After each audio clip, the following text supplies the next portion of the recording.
போற தனி வீட்டுக்கு எல்லா ஜாமானையும் வச்சாச்சு. மிச்சம் இருக்கிற இந்த சோபா மட்டும்தான். கொஞ்சம் எந்திரிச்சிங்கன்னா அதையும் எடுத்துட்டு போயிருவேன். வெளியே வேற ஆட்டோ வெயிட்டிங்ல இருக்கு.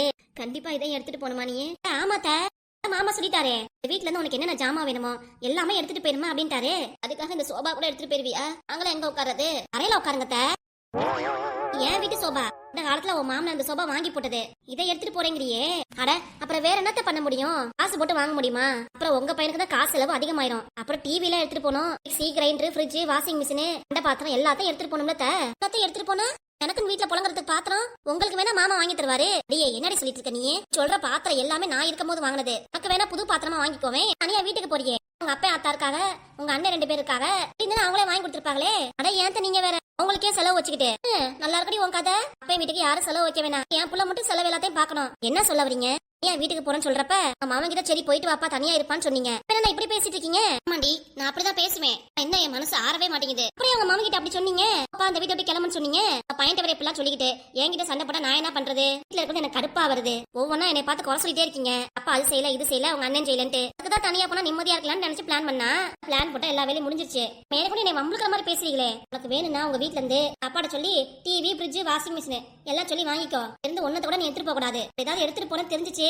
ஐயோ அத்தை, நினைக்கிற மாதிரி எங்க அப்பா பாத்திரம் வாங்கி கொடுக்கறதுலாம் எனக்கே கல்யாணம் ஆகி 10 வருஷம் ஆகுது. எங்க அப்பா கையை ஏந்திட்டு இருந்தா என்ன ஆகுறது சொல்லுங்க? உங்க பையன் எதுக்கு இருக்காப்ல? நாங்களே 2 பிள்ளை பெத்தாச்சு. பிள்ளைங்க நல்லா நெருங்கி வளர்ந்துருச்சுங்க. இனிமேலே எங்க அப்பா கையை எதிர்பார்த்தா அது சரி வராது. என் புருஷன் நல்லா உழைக்கிறாரு, எல்லாம் சம்பாதிக்கிறாரு. அப்புறம் ஏன் அவரை விட்டு நான் எங்க அப்பாட்ட கேட்கணும் சொல்லுங்க? என்னத்த நான் எல்லாத்தையும் கரெக்டா தான் பேசுறேன். என்னை பார்த்து இப்படி முறைக்கிறீங்க? நல்லா இருக்கடி உன் கதை. நான் கதையெல்லாம் சொல்லல உங்ககிட்ட. வாழ்ற வாழ்க்கையில நிஜத்தை தான் சொல்லிட்டு இருக்கேன். அதை புரிஞ்சுக்கிட்டு ஏத்துக்கோங்க. அதுக்காக வீட்டுல இருந்து எல்லாத்தையும் மொட்டையை அள்ளிட்டு போலான்னு நினைக்கிறேன். அப்படிதானே? என்னத்த எல்லாத்தையும் அள்ளிட்டு போனாதான் சரி வரும். இப்ப எனக்குன்னு பாத்திரம் வேணும்னா அதான் ஊர்ல உங்க அம்மா உயிரோட இருக்காங்களே, உங்கள்ட்ட போய் கேளுங்க. மிக்ஸி வேணும், கிரைண்டர் வேணும், சோபா வேணும், எல்லாம் வாங்கி கொடுமான்னு கேளுங்க. என்னைய பார்த்தா உனக்கு நக்கலா தெரியுதா? ஆனா என் பையன் என்னை விட்டு போறான்ட்டு மனசுக்குள்ள வெம்பிட்டு இருந்தா நீ என்னன்னா நீ ஒரு ஐடியா போட்டுட்டு இந்த வீட்டுல இருந்து எல்லாத்தையும் தூக்கிட்டு போலான்னு நினைக்கிற? நீங்க சொல்றது மட்டும் நான் சொல்றது மட்டும்னா நான் மட்டும் ஏன் எங்க அம்மா கேட்கணும்? நம்ம வயசான ஆளு, அவங்கள்ட்ட போய் நான் கேட்க முடியுமா? அதே மாதிரிதான் எங்க அம்மா அப்பாக்கு வயசாயிடுச்சுல, உங்க அத்தியாவசிய தேவைக்கு வேலைக்கு போயிட்டு சமைச்சு சாப்பிடுறாங்க. உங்கள்ட்ட போய் நான் கேட்க முடியுமா மிக்ஸி கிரைண்டர் வாங்கி கொடுங்கன்னு? உங்க பையன் எதுக்கு இருக்காப்ல சொல்லுங்க? கட்டின புருஷன் அவர் எதுக்கு தான் இருக்காரு? இல்லாட்டி ஆசைப்படாத வாங்கி தரணும். அப்படி இல்லன்னா இந்த வீட்டுல இருந்து எல்லாத்தையும் சுருட்டிட்டு போக வேண்டியதான். வேற வழி இல்லையே. ஏன் நான் சொல்லியிருக்காங்க மாமனாரு வீட்டுல இருந்து உனக்கு என்ன தேவையோ எல்லாத்தையும் எடுத்துட்டு போன்னு. பாத்திரம் ஒரு ஆளா தெரியல போல இருக்கு. எப்படி துணி துவைக்கிறது, மாவாட்டுறது, எப்படி டிவி பாக்குறது, இதெல்லாம் இருந்தாலும் யோசிக்க வேணா? உட்காந்து வியாபாரம் பாக்குறதே தவிர கொஞ்சம் கூட இங்கிலும் தெரியல அந்த ஆளுக்கு. என்னத்த சொல்றது? என்ன புருஷன் அப்படி இருக்கானா? எனக்கு வாட்சதான் அப்படிதான் இருக்கு. அப்படிதான் இல்லத்த, என்னையே குறை சொல்றீங்க. அப்புறம் அண்ணே முன்ன கல்யாணமும் வருது. அந்தானே முன்ன இருந்து எல்லாமே செய்யணும். எல்லாம் செஞ்சு கிளிக்கிற. இதை சொல்ல மறந்துட்டேன் பாரு. பத்திரிக்கை வைக்க வந்திருக்கானே, மொத்தமா உங்க 4 பேருக்கு மட்டும் துணி எடுத்து வந்துட்டு நாங்க இருக்கோமே உங்களுக்கு ஒண்ணு எடுத்துட்டு வராம அதை எப்படிதான் உங்களுக்கு எடுத்துட்டு வர முடியும்? என்னோட அண்ணன் எனக்கு வீட்டுக்காருக்கு பிள்ளைங்களுக்கு மட்டும் தானே எடுத்துட்டு வருவாரு. இதெல்லாம் குறை சொல்லிட்டு இருக்கீங்க. உங்ககிட்ட புடவே இல்லையா? புடவே இல்லைனாலும் அண்ணங்கார வீட்டுல முதல் விசேஷம் பண்றா அப்படின்னு இருக்கப்ப எல்லாத்துக்கும் எடுத்து கொடுக்கணும்ல. அட போங்கத்த, கிட்ட இல்லாத புடவையால நகையா எங்க அண்ணன் கிட்ட வந்து கேக்குறீங்க? கொடுக்குற முறைய சொல்றேன் நானு. முறையாவது கிரையாவது இந்த காலத்துல அப்படிலாம் கிடையாது. எனக்கும் என் வீட்டுக்காருக்கு என் பிள்ளைங்களுக்கு எடுத்து கொடுத்துச்சு, அது போதும். பத்திரிக்கை வாங்கின மாமனாரே ஒன்னும் சொல்லல, நீங்க இப்படி துடியா துடிக்கிறீங்க? ஆமா, அந்தாலும் என்ன சொல்றதுக்கு இருக்கு? அந்த ஆளுக்கு சரியான முறையே தெரிய மாட்டேங்குது. சரி அதை விடுங்கத்த, முடிஞ்சது முடிஞ்சு போச்சு. உங்க அண்ணனும் பத்திரிக்கை வச்சுட்டு போயிருச்சு. நானும் மேற்கொண்டு கல்யாணம் வேலை போய் பாக்கணும்ல. ஆமா, நல்லா பாத்து கிளிக்கிற. என்னத்த நான் ஒருத்திதான் இருக்கேன். நான் தானே எல்லாமே பாக்கணும். அதான் சீக்கிரம் பாலை காய்ச்சிட்டு நம்மளும் வீட்டுக்கு தனியா போயிட்டா நிம்மதியா இருக்கலாம்ல. இந்த மாதிரி எந்த தொந்தரவும் இருக்காதுல. என்னடி சொல்ல வர? உன்னை தொந்தரவு பண்றேனா இல்ல சண்டை போறேனா அடிக்கிறேனா இல்ல மிரட்டுறேனா? ஐயோ அப்படிலாம் இல்ல. ஆனா அப்படிலாம் இல்ல. சொன்ன மாதிரி நடந்துச்சுன்னா அப்புறம் என்னோட சொல்யூஷன் வேற மாதிரி ஆயிரும். இப்ப சொல்லிட்டு இருந்தா நல்லா இருக்காது. போய் மத்த வேலை எல்லாம் பாக்குறேன். போடி போ, தனியா போது முடிவாயிருச்சு. உனக்கு என்ன வேணும் எல்லாத்தையும் எடுத்துட்டு போ, கிளம்பு. இதுக்கப்புறமாவது நானும் என்னத்த பாத்திரம் பண்ணதுக்கு என்ன பண்ணுவீங்க? மாமனார் எதுக்கு இருக்காரு? அவரே எல்லா ஜாமானையும் வாங்கி போட்டோம். சொன்னாரு எடுத்துட்டு போனு. பாவம் மாமனாரு ஏகப்பட்ட செலவு வைக்காதீங்க. கொஞ்சம் அளவுக்கு வேலையெல்லாம் நீங்களே பாருங்க. அப்பதான் உங்களுக்கு உடம்பு நல்லா இருக்கும். உங்க துணி மாமனார் துணி தானே, கையிலே தோச்சுக்கோங்க. வேற ஃப்ரிட்ஜ் எல்லாம் தேவைப்படாது. டிவி எதுக்கு பாக்குறீங்க? இல்ல நாடகத்தை பார்த்தா கெட்டு போய் கிடக்குறீங்க. மாமியாரு மருமவ எதை சொல்றாங்க அதை சொல்றாங்க சொல்லிட்டு என்ன போறாங்க அதே பார்த்துட்டு என்கிட்ட அதே மாதிரி நடந்துக்கிறது. அதனால டிவி வேணாம், சோபாவும் வேணாம். வயசான காலத்துல கீழே உட்காந்து எந்திரிச்சாலும் உடம்பு நல்லா இருக்கும். அப்படியே சோபாலே உட்காந்து சாப்பிடுறது, அப்படியே படுத்து தூங்குறது நல்லா இருக்காது. உங்க பாச மருமகனா எது செஞ்சாலும் உங்களுக்கு நல்லதான் செய்வேன். அதனால பாத்துட்டு ஜாமா எப்படியோ கொஞ்சமா வாங்கிக்கோங்க. அப்படி மாமாக்கு ரொம்ப செலவு வைக்காதீங்க என்ன, சரிங்களா? சரிதா, இப்படியே பேசிதான் நேரம் ஆயிரும். போய் மத்தவங்க எல்லாம் பாக்குறேன். அப்பா புது வீட்டுக்கு இந்த வீட்டுக்கு மாறி மாறி வரதுனால உடம்பே கலப்பா இருக்கு. ஹார்லிக்ஸ் போட்டு குடிக்கலாம்னு நினைக்கிறேன். உங்களுக்கு எது வேணுமாத்த? உங்களுக்கு ஹார்லிக்ஸ் வேணுமா வேண்டாமா? நீயே நல்லா குடி. இது சின்ன பிள்ளைங்க குடிக்கிறது. சின்ன பிள்ளையா இருந்தானே பெரிய பிள்ளையா இருந்தானே யாருமே குடிக்கலாம். சரித்த, நான் போய் ஹார்லிக்ஸை குடிச்சிட்டு நல்லா தெம்பா மத்த வேலையெல்லாம் பாக்குறேன். என்ன வரட்டுங்களா? எப்பா என்ன திமுரு இவளுக்கு? இவ்வளவு திமுரு இவளுக்கு ஆகாது. என்னென்னமோ சொல்லி என்ன நக்கல் அடிக்கிற மாதிரி பேசிட்டு போறா. நீ நடத்து. நீ தனியா போய் என்ன அலப்பறை பண்ணு நானும் பாக்குறேன். வேணா மினிக்கி ஹார்லிக்ஸ் போட்டு குடிக்கலாம். ஹார்லிக்ஸ் இவ பார்த்த வேலைக்கு அது ஒண்ணுதான் கேடு. குடிச்சு இனிமே தெம்பா அலைய போறாளாம். பேசுறா பாரு பேச்சு. அப்பா என்னையே தூக்கி சாப்பிட்டுறா போலக்கு இவ. அத்தை அடி வாங்கோடி நீயே. உங்களுக்கு பூஸ்டாவது தட்டு மாத்த? பூஸ்டாவது போடுறேன். வாயோட பேசுறீங்களா? அதுக்காக தெம்பு வேணும்ல உங்களுக்கு. சமையல் கட்டுக்கு வந்தேன் சுடுதி எடுத்து மூஞ்சில ஊத்திடாமா. இப்போ என்னத்தையே குடிச்சு நல்லா வேலையை பார்ப்போ. என்கிட்ட பேச வந்துட்டா. சரித்த. சோபால தான் சாப்பிடுவேன், தூங்குவேன், டிவியும் பார்ப்பேன். எல்லாம் என்னை விட்டு ஒவ்வொன்னா போக போதா? என்ன பண்றது? எல்லாம் நம்ம தலையெழுத்து. பேச நம்ம கேட்கன்னு இருக்கு பாத்தீங்களா? அதுதான் எப்படியோ போயிட்டு போகுது. நம்ம தனியா இருந்தாலும் பிடிச்சதை செஞ்சு நல்லா தூங்கிட்டு ரெஸ்ட் எடுக்கலாம்ல.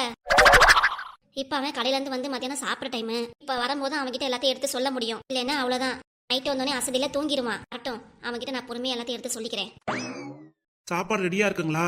என்னப்பா வந்துட்டியா? எல்லாம் ரெடியா எடுத்து வச்சிருக்கேன், போய் சாப்பிடு போ. சரி. என்ன அவன் பாட்டுக்கு வந்தான், சாப்பாடு ரெடியா இருக்கான்னு கேட்டுட்டு உள்ளார போறா. வீட்டுக்கு வந்தோன்னே என்னம்மா சாப்பிட்டியாமா, மாத்திரை போட்டியாமா? கடையில இருந்து வந்தோடனே ஒரு 5 நிமிஷமாவது பேசுவான். எதுவுமே பேச காணாமே அவன் பாட்டுக்கு போறான் உள்ளார. மருமக கடைக்கு போனேன்னு சொன்னால அந்த கோவத்துல தான் இப்பெல்லாம் நடந்துக்கிறான். சாப்பிட்டு வட்டும், அப்புறமா பேசிக்கலாம் அவன்கிட்ட. எப்ப பார்த்தாலும் சாம்பார் சாம்பார்னு வச்சிருக்கீங்க. ஏன் ஒரு நாளைக்கு புளிக்குழம்பு கூட வைக்க மாட்டியாமா? முடிஞ்ச அளவுக்கு தான் நானும் வைக்க முடியும். தினமும் சாம்பார் ஆக்கும். இதெல்லாம் ரொம்ப அநியாயம். வீட்டுக்கு நுழைஞ்சோடனே சாப்பிட்டியாமா மாத்திரை போட்டியாமன்னு கேக்குறவன் இதுவும் கேட்காம நீ பாட்டுக்கு சாப்பிட வந்துட்ட. அதுக்கு என்ன பண்றது?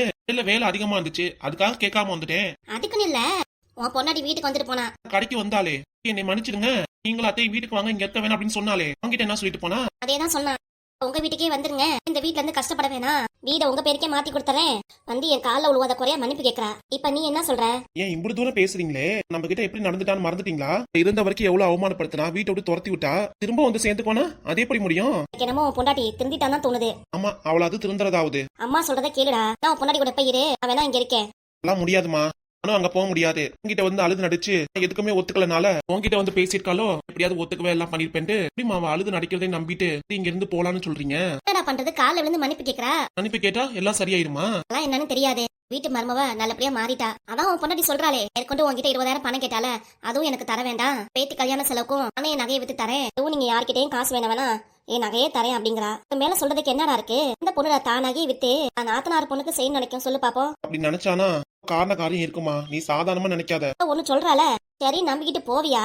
என்கிட்ட அது சரியில்லை இது சரியில்லைன்ட்டு முத உன் பொண்டாட்டி வீட்டுக்கு. ஓ, அப்ப நான் இங்க இருக்கிறது உனக்கு பிடிக்கல, படா இங்க இருந்து என்ன துரத்தி விடலான்னு பாக்குற? ஆமா, அடா எனக்கும் உனக்கு 3 வேளை சமைச்சு பங்கடு போட்டு எல்லா வேலையும் பாக்குறது உடம்பு ஒத்துழைக்க மாட்டேங்குது. தவிர என்னால வேலை செய்ய முடிய மாட்டேங்குது. அதுக்குதான் சொல்றேன், உன் பொண்டாட்டிய தானா திருந்தி வந்து வாங்கன்னு கூப்பிடுறா. நீ என்னன்னா என்கிட்ட இவ்வளவு அலட்சியம் பண்ணிட்டு இருக்க? போதுமா, போதும். நீ கஷ்டம் காட்டுனதும் போதும், என்கிட்ட இவ்வளவு தூரம் பேசினதும் போதும். இப்ப என்னதான் நினைக்கிற? ஒரு முடிவு தெரிஞ்சாகணும். ஓ, அந்த அளவுக்கு உங்ககிட்ட பேசி மயக்கிட்டு போயிருக்காவ, அதனால என்கிட்ட வந்து எல்லாத்தையும் சொல்லிட்டு இருக்கீங்க. சரிம்மா, நானே முடிவு எடுத்துறேன். இருக்கிற முடிவா நல்ல முடிவா எடு. உன்னோட வாழ்க்கைக்கு ஏத்த மாதிரி நல்ல முடிவா சொல்லு. நான் அங்க போறதா என் கூட நீங்க வரணும். இருக்குடா, உன் வீட்டுக்கு வரணும். அப்புறம் மச்சி வீடு இருக்கு, இங்க இருக்கிறத விட்டு நாங்க வர முடியுமா? என்கிட்ட இவ்வளவு பேசுறீங்களே, நான் உன்னை சொல்லிக்கிறேன். முன்னாடி நல்லவளா திருந்திட்டா வீட்டுக்கு வாங்கன்னு கூப்பிடறான்னு சொல்லிட்டு என்னைய போக சொல்றீங்களே, நீங்களும் கூட வந்தாதான் நானும் அங்க போவேன், இல்லைன்னா நானும் இங்கே தான் இருப்பேன். இதான் உன் முடிவா? ஆமாமா, இதான் என் முடிவு. நீ கூட வந்து சேர்ந்து வாழ்ந்தா வாழலாம், அப்படி இல்லையா நானும் உன் கூடவே இருந்துட்டு போயிடுறேன், தனியாவே இருந்துட்டு போறா. என்ன சொல்றது? இன்னைக்கு நீ திருந்தவே மாட்டடா, சொல்றதே கேட்க மாட்டேனீங்க. இப்ப நான் சொல்றதை நீங்க கேளுங்க. என் சம்மதத்துக்கு நீங்க ஒத்துழைக்க மாட்டேங்கிறீங்க, அப்ப நான் உங்களுக்கு மட்டும் எல்லாத்தையும் சரிங்கணுமா? என்னமோ பண்ணுடா, போடா. சரிம்மா, சாப்பாடாவது சாப்பிடு. பராக்க பாத்துட்டே இருக்காத. நீ சாம்பார் வச்சுட்டேன், நாளைக்கு வேணா புளி குழம்பு வச்சு தரேன் உனக்கு. இதுவுமே உன் பொண்டாட்டி பண்ண கோவத்துல தான் இப்பெல்லாம் வந்து சொல்லிட்டு இருக்க. இல்ல நான் எது செஞ்சாலும் செவனேன்னு சாப்பிட்டு போறவன் நீங்க. சரி, இதே நான் சாப்பிட்டுக்கிறேன். அங்க சாப்பிட்டு பொண்டாட்டி கிட்ட பேசுற வழிய பாரு. ஆனா அவ திருந்தி வந்து மன்னிப்பு கேட்டு கல்யாணத்துக்கு செலவெல்லாம் பண்ண வேணா நானே பாத்துக்கிறேங்கிறா. லவ் சொல்றவ கிட்ட நீயும் திமிரு காட்டினா ஒன்னும் சரி வராதுடா. ஆமா, பாத்துக்கோ. அம்மா எதுவா இருந்தாலும் ஒரு நல்லதுக்கு தான் சொல்றேன். ஆமா, பாத்து புரிஞ்சு நடந்துக்கோ. நீ சாப்பிடுற நேரத்துல வந்து நானும் லொட ஏதாவது பேசிட்டேன். எப்பவும் போல நல்லா சாப்பிட்டு கடைக்கு போ.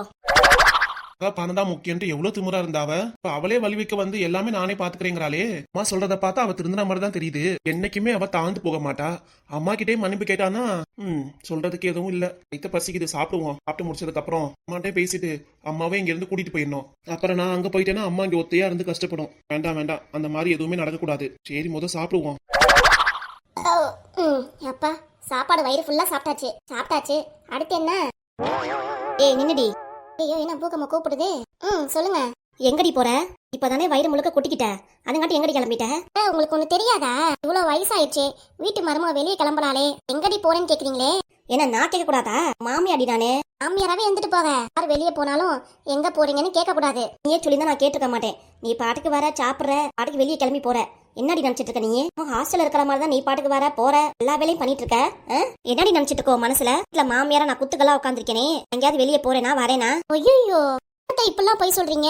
நாளைக்கு முன்னாடி கூட பார்த்தேன் ஃப்ரெண்ட்ஸோட மீட்டிங் போட்டிருந்தீங்க. பொழுதுனைக்கு வீட்லயே உட்காந்துருக்க முடியுமா? 4 பேர்த்து போய் பார்க்கணும், ஃப்ரெண்ட்ஸையும் பார்த்து பேசணும். அதே மாதிரி தான் நானும் என் ஃப்ரெண்ட்ஸுக்குள்ளே 4 பேரை பார்ப்பேன். எதுன்னு கலந்து பேசிக்குவோம். இதோ வந்துட்டா பாரு உன்னோட சேர்ந்து விளங்காத ஒருத்தி. பாருங்கம்மா, கண்டதெல்லாம் பேசிட்டு எனக்கு கோவத்தை ஆளாக்காதீங்கம்மா. அதனால தான் இவ கெட்டு போறா. ராணி வாடி, யார் சின்ன பிள்ளை? உங்க மாமி எனக்கு கடுப்பேத்துற மாதிரி பேசுது. ஆய முடிட்டு செவனே இருக்க சொல்லு. நீ தானே என்னை வர சொன்ன. சொன்னேதான்க்கா, அது ஒரு லூசு பைத்தியம். யார்கிட்ட எப்படி பேச கூட தெரிய மாட்டேங்குது. என்னடி சொல்ற? யார்கிட்ட எப்படி பேசணும் தெரிய மாட்டேங்குதா? வந்தேன்னு நினைச்சுக்கோமே, எங்க போற ஏது போறேன்னு கேட்டா கூட குறையாயிடுச்சு. இப்ப ஊரெல்லாம் ஃப்ரெண்ட்ஸை வச்சுட்டு சுத்திக்கிட்டு அதை கதையா பேசிட்டு வீட்டுக்கு வருது. எனக்கு இதேதான் வேலையா உனக்கு? என்னமோ பண்ணிட்டு போறேன், ஏதோ பண்ணிட்டு போறேன். நீங்க ஏன் கேக்குறீங்க அதெல்லாம்? இந்த விஷயத்த நான் தலையிடுறேனா? சொல்லுங்க. ஏதாவது பேசிட்டு வெறுப்பேத்திக்கிட்டு. ராணியக்கா வா நம்ம போலாம். ஒரு அடி எடுத்து வச்சா காலையில வெட்டி போடுவியாமா? என்ன குதிரைவால் குறும்பி, ஜாக்கெட் இல்லாத அளவுக்கா காரி, என்ன வேணும் உனக்கு? என்னடி இழிப்பாங்க? மாமியார் கூட பார்க்காம என்ன இப்படிலாம் பேசுறீல? நல்லதுக்கு எடுத்து சொன்னா நான் சொல்றத காதுல வாங்காம இவளுக்கு பின்னாடி சுத்தி தலையிறீல. நாள் இவளுகளே உனக்கு எதிரிதான் ஆக போறாங்க. பாருடி, பாத்துக்கிட்டே இரு. பரவாயில்ல, பாக்கதானே போறேன். என்ன சின்ன பிள்ளை, வா கிளம்பலாம். எந்த உங்க மாமியார் கூட பேசிட்டு இருந்தீங்கன்னா நம்ம எங்க வேலை தேரும் நமக்கு மறந்து போயிரும். வா சீக்கிரம் போலாம். போலாம்க்கா. கிளம்ப நேரத்துல என் மாமியார் வந்து கண்டபடி கேள்வியா கேட்டு எனக்கு கடுப்பேத்துதா. அதுக்காக தான் இதுகிட்ட இப்படி பதில் சொல்ல வேண்டியதா இருக்கு, வேற எதுவும் இல்ல. அடா வாடி, என்னமோ பேசிட்டு போறீங்க, என்னமோ சொல்லிட்டு போறீங்க. சரி போலாமாக்கா?